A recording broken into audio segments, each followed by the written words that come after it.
CM ಸ್ಥಾನಕ್ಕೆ ರಾಜೀನಾಮೆಯನ್ನು ಸಲ್ಲಿಸಿದ್ದಾರೆ ಸಿದ್ದರಾಮಯ್ಯ. ರಾಜ್ಯಪಾಲರ ಕಾರ್ಯದರ್ಶಿಗೆ ರಾಜೀನಾಮೆ ಪತ್ರ ಸಲ್ಲಿಕೆ ಆಗಿದೆ ಅನ್ನುವಂಥದ್ದು ಗೊತ್ತಾಗ್ತಾ ಇದೆ. ಸಿಎಂ ಸ್ಥಾನಕ್ಕೆ ಸಿದ್ದರಾಮಯ್ಯನವರು ಈಗ ಅಧಿಕೃತವಾಗಿ ರಾಜೀನಾಮೆಯನ್ನ ಸಲ್ಲಿಸಿದ್ದಾರೆ. ರಾಜ್ಯಪಾಲರ ಕಾರ್ಯದರ್ಶಿಗೆ ರಾಜೀನಾಮೆ ಪತ್ರ ಸಲ್ಲಿಕೆ ಆಗಿದೆ ಅನ್ನೋದು ಗೊತ್ತಾಗ್ತಾ ಇದೆ.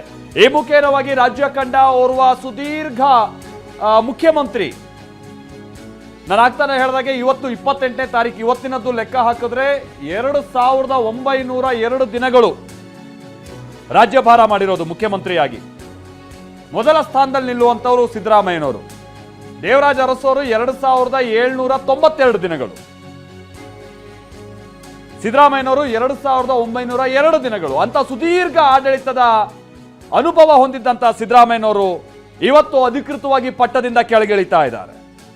ಹಾಗಂತ ಈಗ ಅವ್ರು ಕೊಟ್ಟಿರುವಂತ ರಾಜೀನಾಮೆ ಈಗಲೇ ಅಂಗೀಕಾರ ಆಗಿ ಇವತ್ತು 2902 ಕೊನೆ ಅಂತ ಅಲ್ಲ. ರಾಜ್ಯಪಾಲರಿಲ್ಲ, ಅವ್ರು ಈಗ ತಾನೇ ಹೋಗಿ ಮಧ್ಯಪ್ರದೇಶದಲ್ಲಿ ಇಳಿದಿದ್ದಾರೆ. ಈಗ ಮಧ್ಯಪ್ರದೇಶದಲ್ಲಿ ಅವರೊಂದು ತಮ್ಮ ಖಾಸಗಿ ಕೆಲಸ ನಿಮಿತ್ತ ಹೋಗಿರೋದು. ಆ ಕಾರಣಕ್ಕಾಗಿ ಅದು ಅಂಗೀಕಾರ ಆಗೋದಿಲ್ಲ ಈ ಕ್ಷಣಕ್ಕೆ. ಬಟ್ ರಾಜೀನಾಮೆ ಪತ್ರ ಅಂತೂ ಸಲ್ಲಿಕೆ ಆಗಿದೆ. ಬಹುಶಃ ಸಿದ್ದರಾಮಯ್ಯನವರ ಸುದೀರ್ಘ ರಾಜಕೀಯ ಇತಿಹಾಸದಲ್ಲಿ ಅವರೇ ಹೋಗಿ ರಾಜೀನಾಮೆ ಕೊಟ್ಟಿರೋದು ಅನ್ನುವಂಥದ್ದು ಬಹುಶಃ ಇದು ಮೊದಲನೇದು ಅಂತ ಕಾಣಿಸುತ್ತೆ. ಏನೇ ಹುದ್ದೆಯಲ್ಲಿರಲಿ ಅವರು, ಫಲಿತಾಂಶ ಬಂದು ಆ ನಂತರದಲ್ಲಿ ಆಗಿರುವಂತ ಬದಲಾವಣೆಗಳು ಬೇರೆ. ಯಾಕೆ ಇದು ಮೊದಲು ಅಂತ ಅಂದ್ರೆ, ಯಾರೊಬ್ಬರ ಹಮ್ಮು ಬಿಮ್ಮು ಫೋರ್ಸು ಅದು ಯಾವತ್ತೂ ಅವರು ಅದಕ್ಕೆ ಬಗ್ದಂಥವರು ಅಲ್ಲ, ಜಗ್ದಂಥವರು ಅಲ್ಲ. ಅವರು ಅಧಿಕಾರದಲ್ಲಿ ಇರುವಷ್ಟು ದಿನ ಅವ್ರು ನಡೆದಂಥದ್ದೇ ಹಾದಿ ಅನ್ನುವಂಥ ರೀತಿಯಾಗಿ ನಡ್ಕೊಂಡ್ ಬಂದಂಥವ್ರು ಸಿದ್ದರಾಮಯ್ಯನವರು.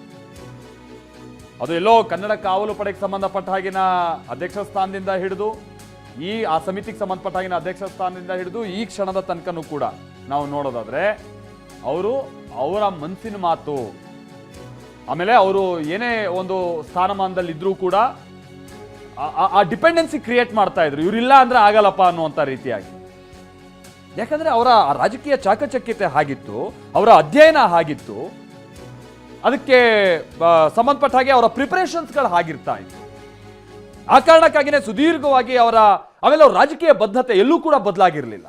ಹಾಗಾಗಿ ಅವರನ್ನ ಫಾಲೋ ಮಾಡ್ಕೊಂಡು ಹೋಗುವಂತ ಫಾಲೋವರ್ಸಿಗೂ ಕೂಡ ಕನ್ಫ್ಯೂಷನ್ಸ್ ಇರ್ತಾ ಇರಲಿಲ್ಲ. ಸಿದ್ದರಾಮಯ್ಯನವರು ಹಿಂಗೆ ಅಂದಿದ್ರಲ್ಲ, ಅವಾಗ ಹಂಗ ಅಂದಿದ್ರಲ್ಲ, ನೋ, ಅವಾಗ ಏನ್ ಹೇಳಿದ್ರು ಈಗಲೂ ಅದೇ ಹೇಳೋದು, ಮುಂದೆನೇ ಅದನ್ನೇ ಹೇಳೋದು. ಪಕ್ಷ ಒಂದು ಬದಲಾವಣೆ ಆಗಿರ್ಬೋದು ಅಷ್ಟೇ.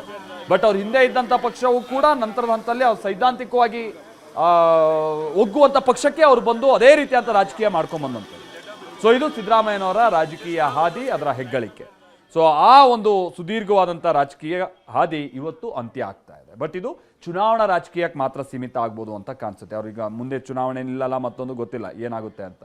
ಬಟ್ ರಾಜಕೀಯವಾಗಿ ಅವರು ಎಷ್ಟು ಆಕ್ಟಿವ್ ಆಗಿರ್ತಾರೆ ಅನ್ನುವಂಥ ನಂತರದ ದಿನಗಳಲ್ಲಿ ನಾವು ನೋಡ್ತಾ ಹೋಗ್ಬೇಕಾಗುತ್ತೆ. ಬಟ್ ತಮ್ಮ ಮುಖ್ಯಮಂತ್ರಿ ಗಾದಿಗಂತೂ ಅಧಿಕೃತವಾಗಿ ಇದೀಗ ತೆರೆ ಬಿದ್ದಿದೆ. ಮತ್ತೇನೋ ಅವ್ರು ನಿಲ್ತಾರೆ, ಮತ್ತೇನೋ ಮುಖ್ಯಮಂತ್ರಿ ಆಗಿಬಿಡ್ತಾರೆ. ಬಹುಶಃ ಈ ಸಂದರ್ಭದಲ್ಲಿ ಭಾಳ ಅದು ನಾವು ಅಂದಾಜು ಮಾಡೋಕ್ಕೂ ಆಗಲ್ಲ, ಅದು ಭಾಳ ಉತ್ಪ್ರೇಕ್ಷೆ ಆಗುತ್ತೆ ಕೂಡ. ಸೊ ಒಬ್ಬ ರಾಜ್ಯ ಕಂಡಂಥ ಧೀಮಂತ ಮುಖ್ಯಮಂತ್ರಿಯ ಆಡಳಿತಾವಧಿ ಇವತ್ತಿಗೆ ಅಂತ್ಯ ಆಗ್ತಾ ಇದೆ ಅಂತ ನಾವು ಇದನ್ನು ಪರಿಗಣಿಸಬಹುದಾಗಿದೆ ಅಷ್ಟೇ. ನಾನು ಆಗ್ತಾನೆ ಹೇಳಿದಾಗೆ 2902 ದಿನಗಳ ತಮ್ಮ ಮುಖ್ಯಮಂತ್ರಿಯಾಗಿ ಅವರು ಆಡಳಿತ ನಡೆಸಿರುವಂಥ ದಿನಗಳು. ರಾಜ್ಯದ ಮಟ್ಟಿಗೆ ಇಷ್ಟೊಂದು ಸುದೀರ್ಘವಾಗಿ ಆಡಳಿತ ನಡೆಸಿರುವಂಥ ಏಕೈಕ ವ್ಯಕ್ತಿ ಅಂತ ಅಂದರೆ ಅದು ಸಿದ್ದರಾಮಯ್ಯನವರು.